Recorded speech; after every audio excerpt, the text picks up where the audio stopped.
रिया और रितु काफी अच्छे दोस्त थे। दोनों की आपस में खूब बनती। दोनों एक ही ऑफिस में काम किया करती थी। रिया रितु को अच्छा दोस्त मानती, लेकिन रितु। अरे रिया, तुम लोगों का अपना मकान नहीं है, क्यों नहीं तुम और नरेंद्र भी हमारी कॉलोनी में ही मकान ले लो। हाँ यार, आइडिया तो अच्छा है, लेकिन इतने पैसे आएंगे कहाँ से? अरे, हमारे होते हुए तुम्हें घबराने की जरूरत नहीं है।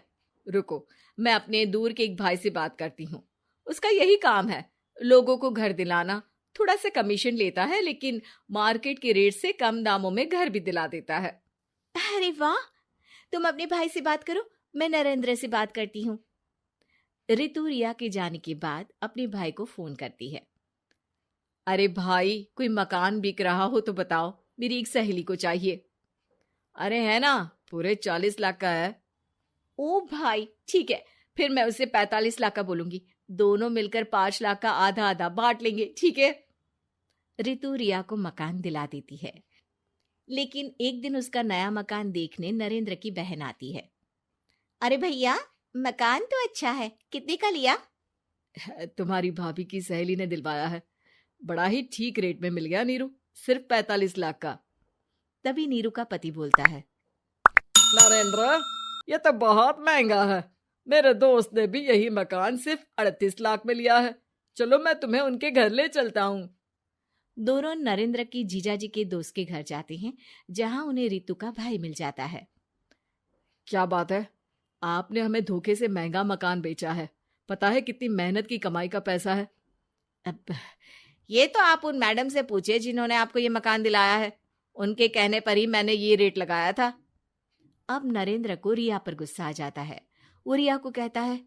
रिया, तुम्हारी सहेली रितु तो एक नंबर की चालबाज और धोखेबाज निकली। मैंने उसके कहने पर इस मकान के 7 लाख ज्यादा खर्च किया है। रिया को भी नरेंद्र की बात सही लगती है। वो चुप हो जाती है। अगले दिन रितु रिया से मिलती है। रितु, मुझे तुझसे ये उम्मीद नहीं थी। तुमने 38 लाख का मकान 45 लाख में हमें बिकवा दिया। रितु अपनी पोल खुलती देख जोर जोर से रोने लगती है। अरे मैंने क्या बुरा कर दिया, तेरा भला ही तो सोचा था। अरे तुझे उस प्रॉपर्टी डीलर की बात पर भरोसा है, लेकिन अपनी सहेली पर नहीं। रिया को रितु के आंसू सच्चे लगते हैं और वो उसे शांत करती है। अरे अच्छा, शांत हो जा, चुप हो जा। सॉरी, हम लोगों की ही गलती है। हमें मार्केट में पहले रेट पता कर लेना चाहिए था। चल सॉरी। अब रितु आए दिन लोगों से रिया के पीठ पीछे बुराई किया करती थी। रितु अपनी ही दूसरी ऑफिस के सहयोगी से कहती है। अरे ये रिया भले ही मेरी अच्छी दोस्त हो, लेकिन एक नंबर की कंजूस है ये। कभी कुछ खाने जाओ तो पैसा मुझे ही भरना पड़ता है। तभी वहां रिया आ जाती है। अरे रितु, सॉरी यार, वो कल के खाने के पैसे तुझे देने पड़े। चेक कर ले, अब मैंने तुझे पेटीएम कर दिया है। अच्छा चल, मैं जा रही हूँ। रिजाइन जो दे रही हूँ, बाद में बात करते हैं। रिजाइन? क्यों? तूने अपनी बेस्ट फ्रेंड यानी मुझे भी नहीं बताया, क्यों? अरे नहीं यार, ऑल सडन प्लान बना। दरअसल ये नया घर का ईएमआई निकालनी काफी मुश्किल हो रही है, तो सोचा घर पर ही कोई बिजनेस कर लूं।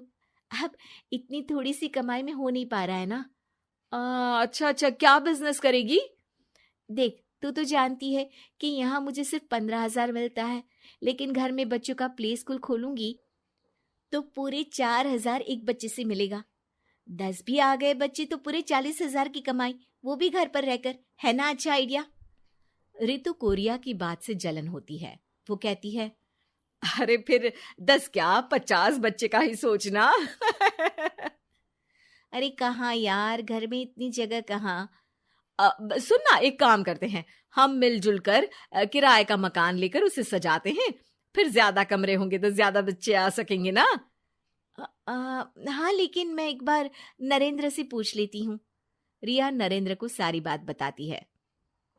देख लो रिया, मुझे तुम्हारी इस सहेली में जरा सा भी विश्वास नहीं है। अरे नहीं नहीं, वो ऐसी नहीं है। मिलकर काम करेंगे, जो पैसे आएंगे आधे आधे बांट लेंगे। इसमें बुरा क्या है, काम भी अच्छा होगा। फिर क्या था, दोनों मिलकर काम शुरू करते हैं। पूरा कमरा बच्चों के हिसाब से सजा दिया जाता है। टीवी, फ्रिज, बेड और न जाने क्या क्या। तेरे और मेरे मिलाकर 2 लाख का खर्च हो गया।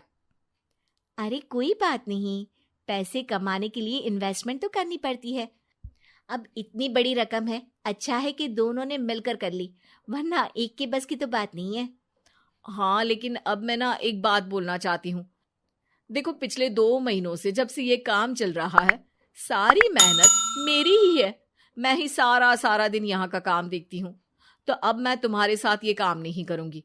अकेले मैं ये स्कूल चलाऊंगी। अरे ऐसे मत बोलो रितु, मैंने नौकरी भी छोड़ दी। थोड़ी बहुत सेविंग्स थी, वो भी मैंने स्कूल को बनाने में लगा दी।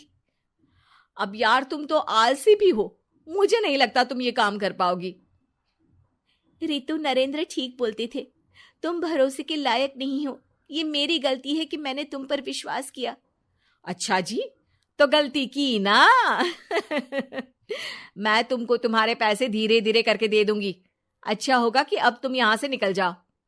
बेचारी रिया सर झुकाकर घर वापस आ जाती है।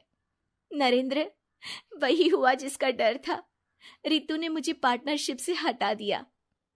मैं ये बात जानता था रिया, लेकिन मैंने तुम्हें इसलिए फोर्स नहीं किया क्योंकि जब तक तुम खुद धोखा नहीं खाती, तुम्हें अकल नहीं आती। हाँ, लेकिन अब वही जो पहले सोचा था। और फिर क्या?